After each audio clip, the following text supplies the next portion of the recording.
Евангелие паводле Лукі.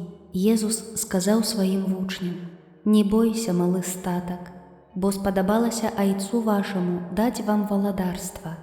Прадайце, што маеце, і дайце міласціну.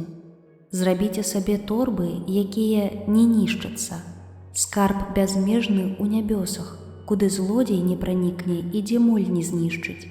Бо дзе скарб ваш, там будзе і сэрца вашае. Няхай сцёгны вашыя будуць падпяразаныя і светачы запаленыя. А вы падобныя да людзей, якія чакаюць вяртання свайго гаспадара з вяселля, каб, калі прыйдзе і пастукаецца, адразу адчыніць яму. Шчаслівыя тыя слугі, якіх гаспадар знойдзе ў чуванні, калі прыйдзе. Сапраўды кажу вам, што ён падпяражыцца і пасадзіць іх, і, падышоўшы, пачне служыць ім. І калі ў другую і ў трэцюю варту прыйдзе і застане іх за гэтым, то шчаслівыя яны. Ведайце, што калі б гаспадар дому ведаў, у якую гадзіну прыйдзе злодзей, то не спаў бы і не дазволіў бы уварвацца ў дом свой. І вы будзьце гатовыя, бо ў гадзіну, аб якой не думаеце, прыйдзе Сын чалавечы».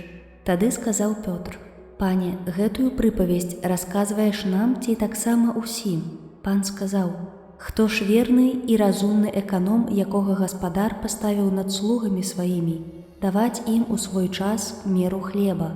Шчаслівы той слуга, якога гаспадар ягоны, калі прыйдзе, застане, што ён так робіць. Праўду кажу вам, што над усёй маёмасцю сваёй паставіць яго.